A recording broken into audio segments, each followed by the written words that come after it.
Your exhibit index in your annual report on Form 10K might be very long. If it is, it can be a real pain to keep track of the moving parts from year to year. Adding new exhibits to quarterly reports on Form 10Q is no picnic either. Today on Zippy Point.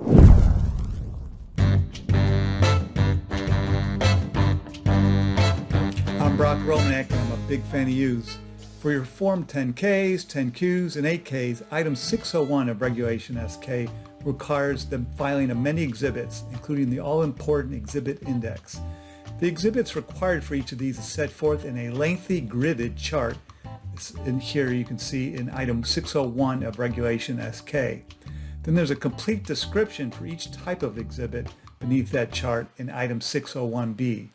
Based on these requirements, companies file dozens of exhibits over the years, particularly for material contracts under 601B10, and some companies might have as many as 100 or more exhibits in their filings. Luckily, you don't have to keep refiling most of those exhibits. Item 601A2 allows you to incorporate by reference these from earlier filings. That's why the exhibit index is so important. That's how investors can tell which exhibits you have both in the filing and those that are incorporated by reference. The index is also useful because all these exhibits that are incorporated by reference are actually linked to the actual exhibits where they've been made in a prior SEC filing or otherwise. Let's walk through a few of the items instructions.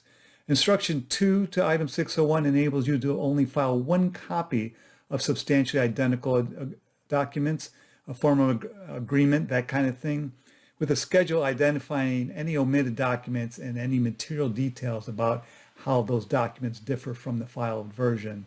Here's an example from Kraft showing a form of agreement. And then you have Instruction 3 to Item 601, noting that originals are not required to be filed in nearly all cases, which makes sense because nearly all exhibits are Edgarized so they can be filed electronically with the SEC. And then here noted Instruction 4 to Item 601, companies can apply for a hardship exemption from the SEC and file exhibits on paper sometimes, rarely, because it's difficult to obtain this exemption from the SEC. You're going to have to prove that it's very, very expensive to convert a very, very old document, that kind of thing. Let's talk about the differences between the exhibit indexes for Form 10K and Form 10Q, the annual and the quarterly report. So this chart in Item 601A is officially called the exhibit table, and it notes that there are about 30 types of documents required to be filed as exhibits for Form 10Ks, and then about 20 types of exhibits to be filed under Form 10Q. There's some exhibits obviously then required for a 10K that aren't required for a 10Q, and then vice versa. There's some documents required to be filed in a 10Q that might not be required for a 10K. Under this Corp Fin staff interpretation, a full exhibit index is not required for Form 10Qs. The 10Q index can be limited to those exhibits actually filed or incorporated into the 10Q. This is the Corp Fin staff interpretation you need to see about that. But you can voluntarily include the whole thing, and some companies do in their 10Qs. They include the same exhibit index that they would in their 10K. Perhaps because their exhibit list is shorter and that's just easier to do. Microsoft is one example of that if you compare their exhibit index between their 10K and their 10Q. So let's compare a 10Q index to a 10K one. Here's Microsoft's 10Q index for the March 31st, 2020 quarter. It's pretty short, and as you'll see in a moment, their 10K index is pretty long. Where does the index get placed in the 10K? Pursuant to Item 601A2, the index must appear just before the signatures to the 10Q or the 10K. So that's near the end of the main document, right before the signatures. But if you have exhibits filed herewith, those will follow the signatures, so it might not be actually near the end of the document.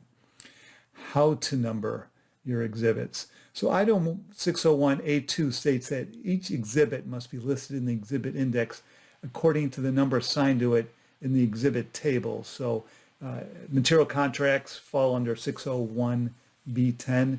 So if you file a bunch of material contracts, they're all going to have a numbering starting with the number 10. And most companies, to smartly do this sequentially. They'll have 10 contracts. It'll be 10.1, 10.2, 10.3. Here's an example showing that. But there's no SEC regulation requiring you to sequentially number the exhibits beyond following what's in the actual gridded table in 601. So practice might vary a little bit. I haven't seen many companies go outside the sequentially numbering, but whatever system you use, it's important to use a consistent system for all your filings between all your 10Ks and all your 10Qs.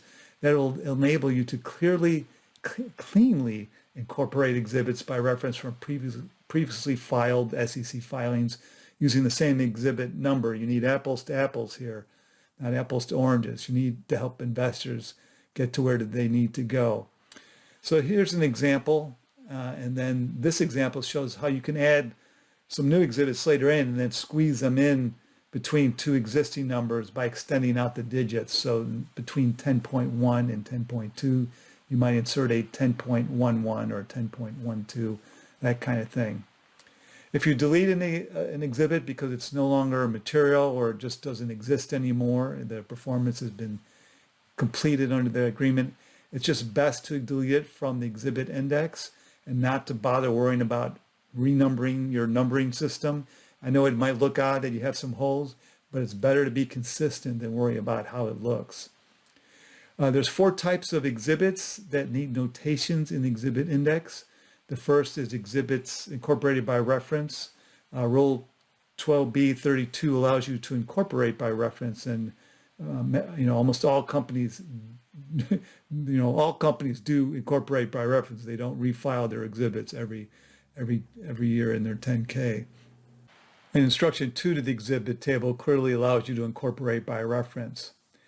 Item 601A2 notes that if an exhibit is incorporated by reference, this must be noted in the exhibit index.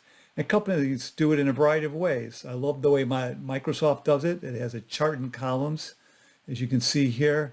And then you have a more old-fashioned approach here from Coca-Cola, literally spelling out that an exhibit is incorporated by reference by describing it out in each link. Or you can just use notations like this example from Kraft. Under this CorpFin staff interpretation, it clarifies that exhibits should continue to be listed in the exhibit index even if they were filed in a prior filing and haven't been modified. So you're continuing to do the full boat of exhibits in each 10K exhibit index, and thus you've decided you can eliminate them, which we'll talk about in a moment here.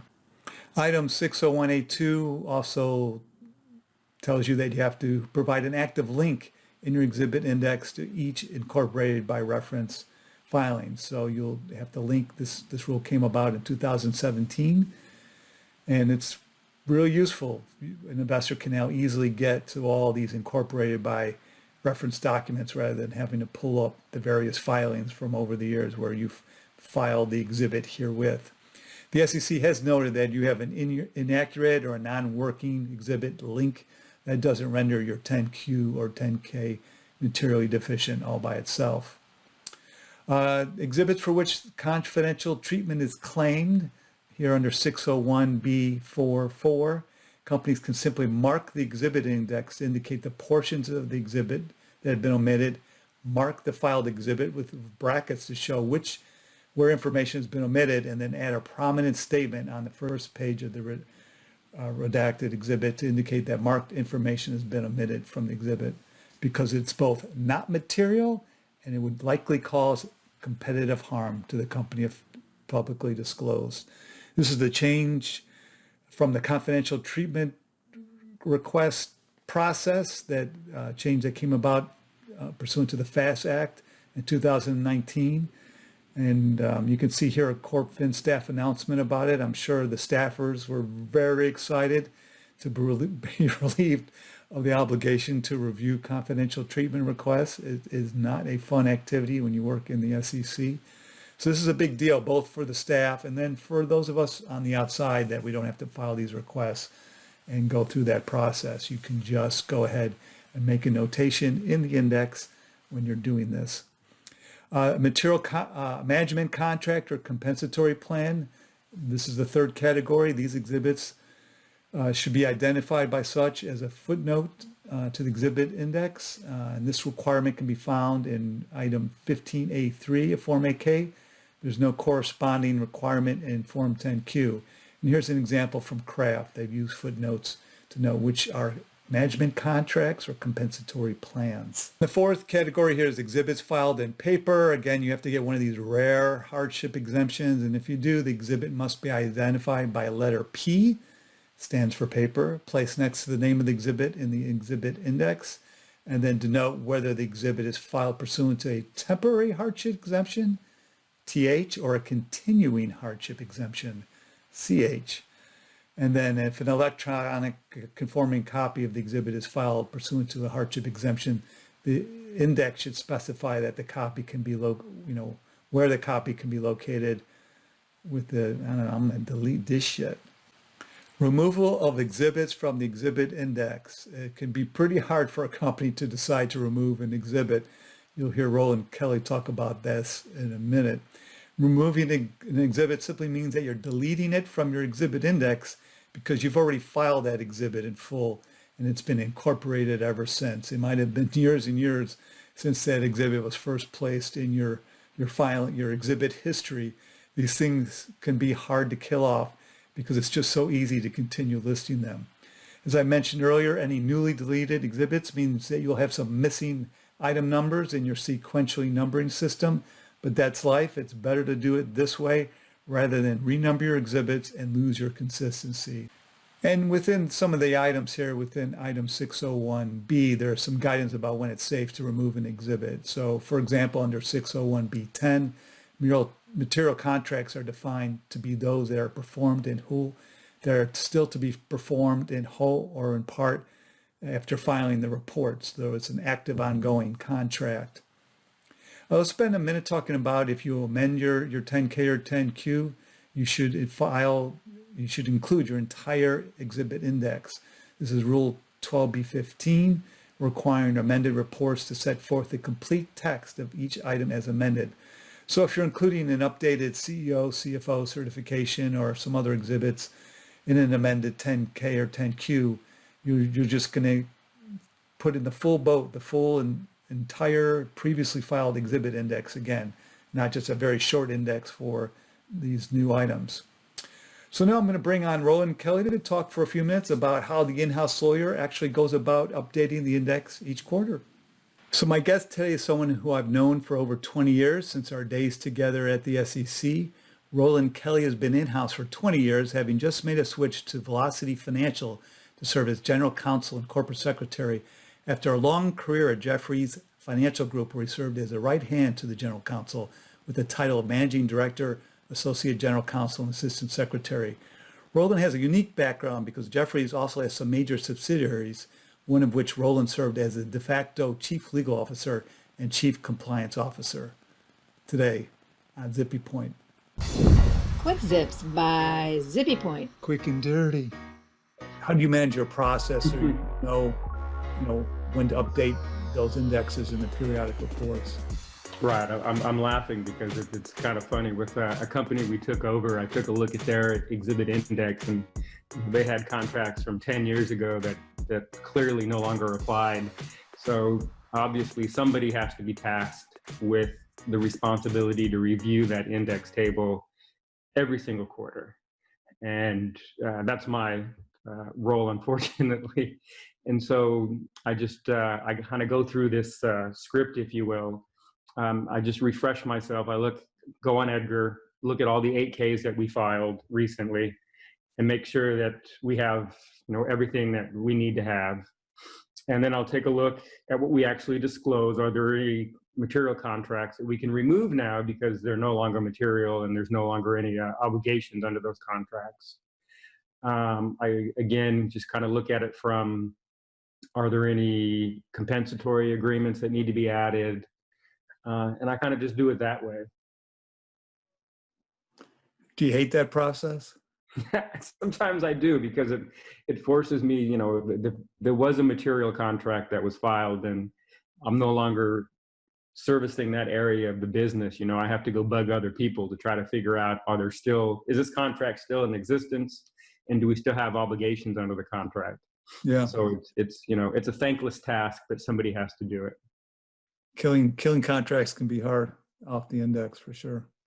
Thanks That's the other thing, it's easy just to let it ride for another quarter.